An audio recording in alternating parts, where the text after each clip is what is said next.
All right, here we go. Another episode of Forged FATHER FM. And for this episode, we're going to be doing a little success chat with my man Dennis here, who's been in the Forged FATHER project now for, gosh, how many weeks has it been now, Dennis? It's like 6 weeks, Six, seven. six weeks. So we're just pretty much past like your foundational phase, and we're Right. moving into the more advanced stuff here. But overall, it's been a pretty good journey on your end from what I've seen as a coach. But really what we're going to do is take some time to just dig into your journey and talk about the ups, the downs, and most importantly, the things that you have achieved, but how you've achieved them. So like the systems, the processes that you've developed. Because it's funny, right before we started this, a gentleman reached out to me who's been struggling to lose weight, struggling to stay motivated, and just struggling just to, move himself forward. And all he wanted was he wanted like a diet tip and a workout program. And I Right. said, is that all you want? Is that all you think you need? And he's like, yeah, I just need a special diet. If you can give me a diet and write me up a workout, I'll be good. I'll be like, no, you won't be, because literally you have that already. You can just go to Google and you can do Right. a quick search and you're set. You have the diet information. You have the training information. And so either way, I definitely want to dig into your journey here, Dennis. I appreciate you taking the time to be here, man. Okay. And I'm looking forward to hearing more about your story up to this point. I know about it, but I want to hear more about it. So just go ahead and do an introduction, man. Okay. So I live in right out of Philadelphia, Pennsylvania. I work for the post office. I'm a mailman, so I'm pretty active all the time. I've been training for years and years, and so I was introduced to you like probably like I don't know 2011, 2013. A lot of your stuff. I did a lot of your stuff, your workout programs. I used to follow you all the time. So I kind of knew what I was getting into, as far as the training and all that. And I was just looking for something, I guess, more accountability. Like you're saying with this guy, you have all that information, but you don't use it. Mm-hmm. So I, called you up and asked what it was all about. And it's kind of what I was looking for, that because, you work out, but if you don't have any goal, you don't have any vision, you kind of like, you're like a ship without a rudder or something, Mm-hmm. So you start to get motivated, then you'll do a program, then you'll stop. But with this program, it's like more, I have like accountability. I've made a commitment to it, so I'm doing it all the time. And if I don't do it, you know, I'm feeling bad about that. But I'm trying to keep consistent. Yeah. So I think that's like the biggest thing with this. And then you join the brotherhood and all this kind of stuff. They keep you accountable. You can interact with them eventually when you get used to everything. So, and it's like there's a lot to it. There's nutrition and all that. You got to keep after that. So there's a lot to do, but you want to do because it starts seeing progress, start getting stronger, start get more athletic, and it's probably the best thing I've ever done. That's lasted. Mm-hmm. Yeah. In Because that respect. before you've done a lot of my programs that I put out beforehand, like back in, like you said, 2012, 2013. Right. So Badass. That was was one. that Badass Blueprint? Yeah. There's like tons of them. Badass protocol. All these things. I don't know. Yep. Oh yeah. And it's interesting because as I evolved over the years, the programs that I put out have evolved as well. And I remember we had this conversation when we initially chatted about this program. Right. I told you straight up, I was like, man, this is not just a diet and exercise program. Like it's a living, breathing thing that's going to require you to be active within it. It's just not, hey, here's a PDF of workouts. Here's a Right. diet template that you can follow, because that was the stuff that you had before and you were implementing it. You were doing the actual work. But when you initially came on board, that was like the big missing piece that I guess you were looking for, was that accountability side, right? Exactly. I mean, I Mm-hmm. never actually completed those programs in the Yeah. past, and probably that was the missing piece. Yep. I have all this information. I'll start it, and maybe I'll get halfway through it. Then I'll start another one or something like that. That's kind of what happens to you, I think. Yeah. So with this, we are about 6-7 weeks in. Talk Correct. about the big wins that you've had overall thus far. Just being really consistent with all the workouts. I think, I'm getting stronger. I mean, I was doing like body weight training mostly before and not any kind of traditional weight training, but now I'm getting back to that. So, and I feel a lot stronger. I always did like kettlebells and stuff like that. So that's something I have all the equipment and everything. That's something I really like. So those style workouts with a kettlebell. And by the way, now we're doing more like Olympic lifting, sort of going into that slowly. I think, you know, that type of training, you can build more, you know, speed, athleticism with that, you know, work up slowly to it. But I haven't been doing that for like years, but now I'm starting to get used to it. You know, I haven't, Yeah. you know, knock on wood, I haven't got injured or anything like that. So, Mhm. so it's like a lot of variety too. But I guess they are kind of like CrossFit, you know, type workouts in a way. So, but I like Gotcha. all that stuff, you know, in that Awesome. respect. For you, Dennis, what are some of the big focuses that you have outside of the program? Because obviously the guys inside the brotherhood, they know and understand this. But for you, like what is that ultimate vision that you have? Like what is it that you're striving to push yourself towards? Like what's giving you that purpose to, Oh, to continue to show up and put in the work day after day? you know, being called Forged Fatherhood. So I have kids too. They're older. You know, I want to set an example to them. That's important to me. Things like that. I'm trying to, you know, be more independent too. Um, I live with my family right now, but I'm trying to get out, you know, get out on my own more. I went through like relationship issues, things like that. Hmm. So that's where I'm now. But that's, you know, that's kind of thing. The program has like changed me. I'm like more focused than I've ever been. That's like, you know, a big thing. And I'm more like, I'm planning stuff more like, what's my next move, things like Hmm. that. Yeah. I never did things like that before. So that's probably one of the biggest effects I think it's had on me, keeping me focused on what I need to do, things like that. Yeah, absolutely. Kind of go into, because I know we have, the core five, and a part of the core five, one of the key elements within that is the planning element, right? Because we got fitness, fuel, mindset, relationships, and then planning. And so for you, Dennis, how have you become more focused? How have you implemented that into your lifestyle to make it work? Because I know this is different for everybody a little bit. So what are the big ahas that have Well, happened for you in that regard? with planning, I'm not a person that plans at all Hmm. or preps anything, but really that is like a key to a lot of things. You save a lot of time and you see where you're going, but you know, you feel that we have like a document kind of that we can go through our day, things like that, and remain focused. Because a lot of things they always slip through the cracks, that kind of stuff. Yep. So kind of, you know, doing things like that, you kind of remain focused, don't forget things, and don't keep going over like the same ground all the time. And that, you know, I think that's really important. So the planning aspect to the program is, you know, key to that. Like you're saying, the core five, like 5 areas, you know, that are important. Your mindset, of course, you're doing the training and nutrition. That's all part of it. Hmm. And your relationships, things like that. You have to concentrate on them because they're important. That's part of your happiness too. Things like that. Yeah. And planning all those things kind of goes around all that. So you can enrich all that stuff if you have, you know, a plan, you know, every day, or even, you know, goals.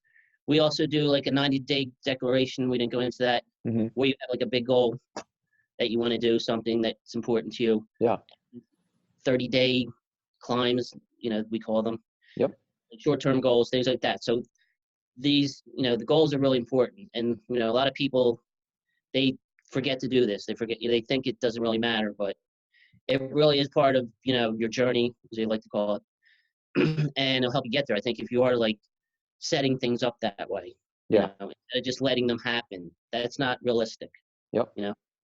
It's like, and I'm happy that you referred to, the 90-day summit, the 90-day, big outcome that we set, throughout the year.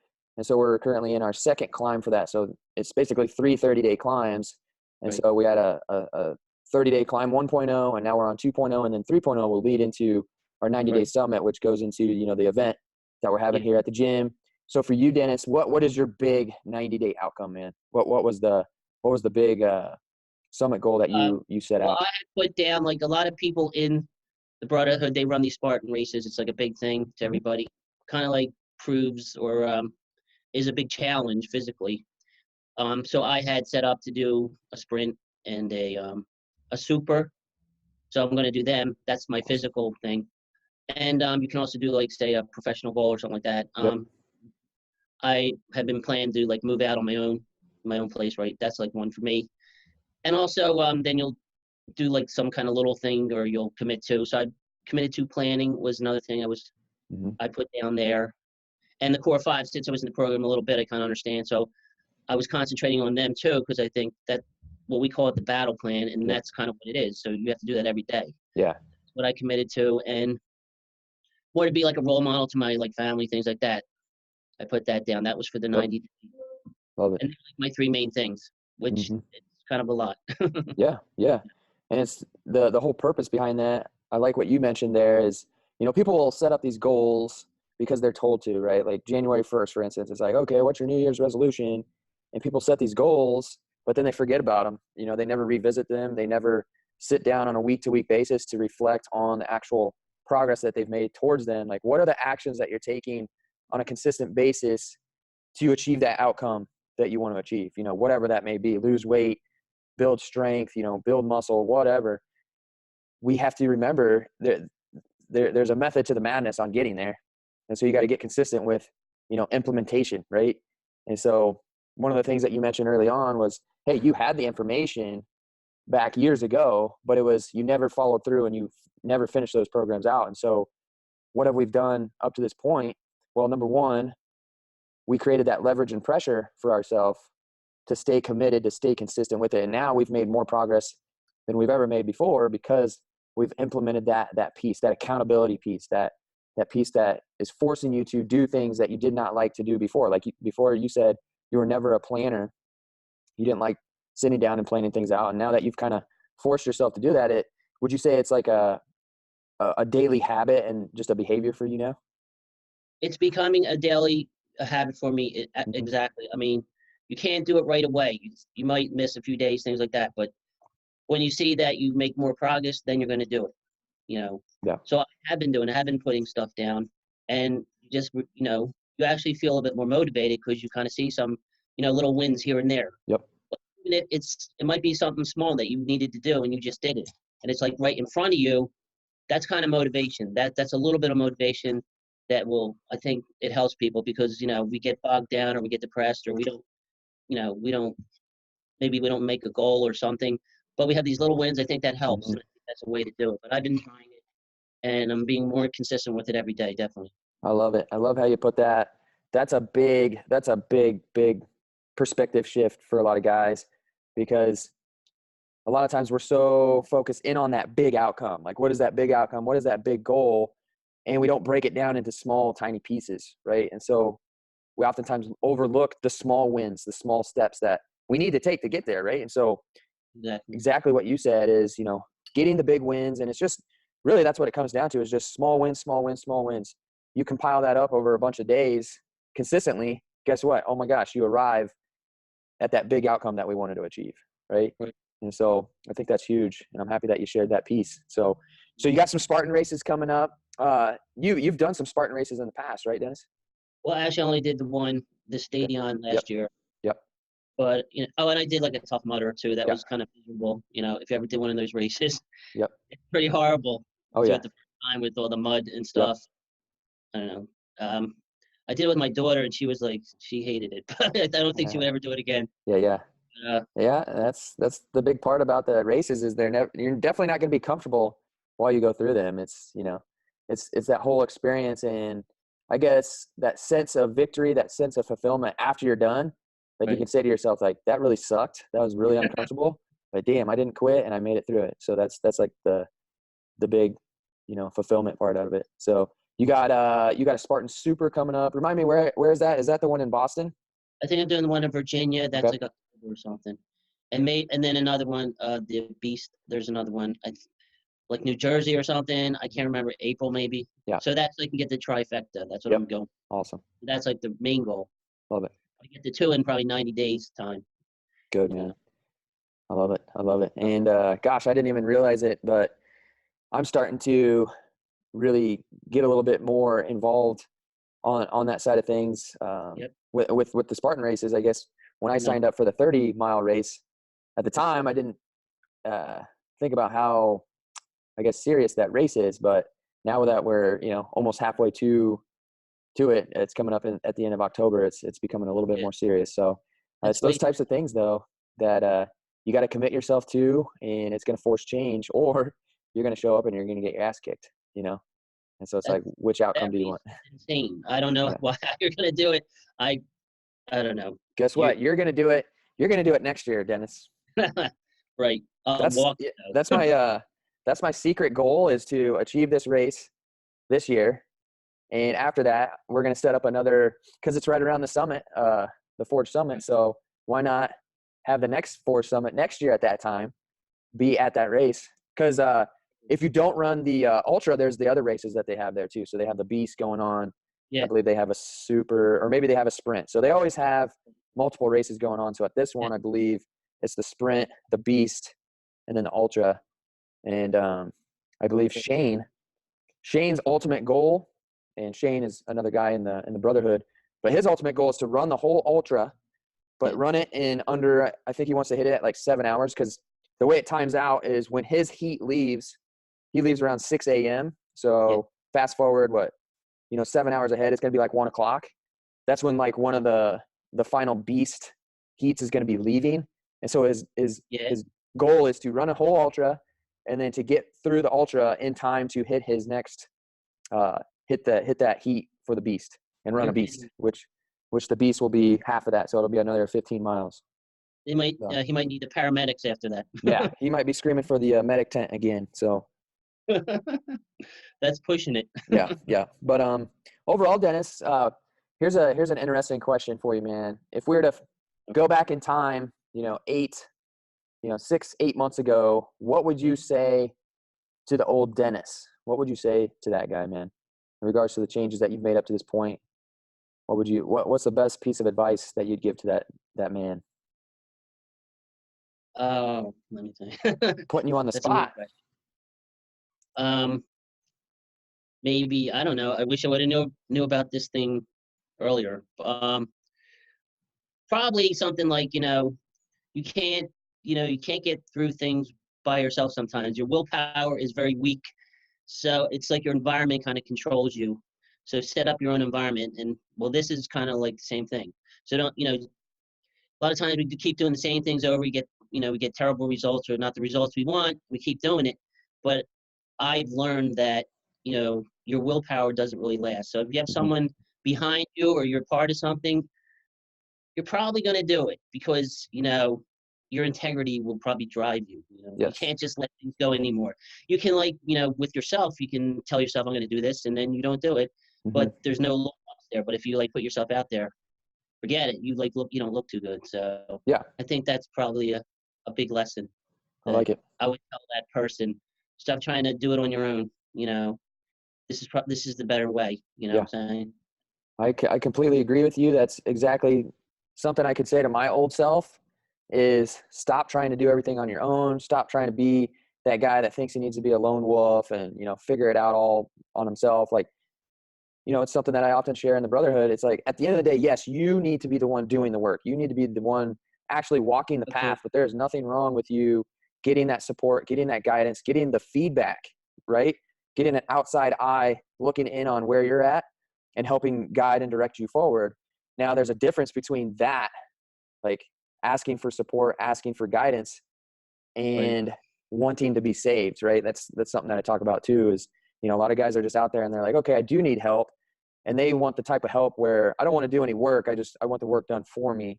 And unfortunately, it doesn't work that way. It's like, yes, you do need to do the work, but let's course correct. Let's get feedback as we're putting in the work. And that's the big difference. And I guess what I can add in here, Dennis, is, like I mentioned, years ago, I was just an information guy. I'll just put the information out there, and people will just implement and do it. And if you do it, you will get the results. But the big missing piece is the actual consistent implementation of that, but more so even the support and the guidance and the feedback mixed in with it. And that's really where the magic starts to happen. It wasn't until I finally realized that myself, and hired my own coach, became a part of certain communities, and created that leverage and pressure for myself to start moving forward. Right. So, but yeah, man, I appreciate you being a part of this Brotherhood. You've certainly made some big strides just within a short period of time. And it's interesting. It's, when we first begin, like you mentioned in the beginning of this chat, there's a lot of stuff. There's a lot of stuff that we do in the Brotherhood when you come in, and it's all, different, and it's all unknown for a lot of people. And so when people start, it's, it's kind of an uphill battle. So you do need to make some changes, and you got to stay consistent with it. So Right. You're always learning. You're always trying to implement, yeah. part of it. So, The FedEx guy just showed up. What's up, man? hey, I do that job too. What's up? I do the job. Travis. Stetzel. Yep. Thanks, brother. Hey, FedEx to USPS. FedEx just dropped off, I think, a free case of Fit Aid. What is it? Fit Aid? Fit Aid. Yeah, let's check it out. Let's see what we got here. What is that? Like Gatorade? Here we go. My What is good it? buddy. Is that like recovery? Is that like it's Life Aid. Well, it's like Fit Aids. They have a bunch of different flavors, but it's like a recovery drink, a lot of different stuff. Interesting story. We were just talking about joining, getting coaching and joining other communities. So years ago, this was 2015, I joined a mastermind group, and one of the members in that group is the CEO of Fit Aid, of Life Aid. And his name's Aaron Hind. And I met the guy, and Fit Aid was just kind of a growing company. Like, they were everywhere. They were involved in CrossFit. You oftentimes saw them at CrossFit events, and holy cow, they've blown up. They've blown up there, and all the gas stations, they're in Hy-Vees, they're in grocery stores, pretty much everywhere you go, and you can get clean drinks. They're getting on Red Bull's level, basically. But they're not like a Red Bull, right? Nope, they're not an energy drink. Some of their drinks have like a trace amount of caffeine in it, but yeah, that's just crazy that got dropped off. But they emailed me the other day, and they said, hey, we got these new flavors. Do you want us to send you like a sample pack? So there it is. Absolutely. But that's pretty cool. But just goes to show you, like, that's another thing, is just getting that support, getting that extra guidance from being a part of like a brotherhood, a team. But you also create connections, right? You create powerful connections, and the law of attraction. Create new friendships, and you don't know what those friendships and connections can do for you. They can get you to another level, or they lead you down a whole new path in life. And that's really what it's about, is to continue to remain open-minded and keep building, right? So, but Dennis, I appreciate you coming on, my man. I know you're busy, and I enjoyed it. Thanks for having me. Absolutely, man. Well, I look forward to your continued success in the brotherhood and your involvement in that. And you do add value to everybody else. So that's something that I always want to definitely bring attention to. Oftentimes we don't think that we're bringing value or helping others in the group with things that we post. It might be a story inside our head that, hey, everybody already knows this, I need help with it. But in those instances, like, your growth helps other guys grow as well. And so it's just, and again, that's kind of how those teams work. So, but I'm excited to see how your journey unfolds here as we continue to put in the work, man. So appreciate it. All right. Thanks, Travis. Absolutely, brother. Have a great day. Yep. You too, man.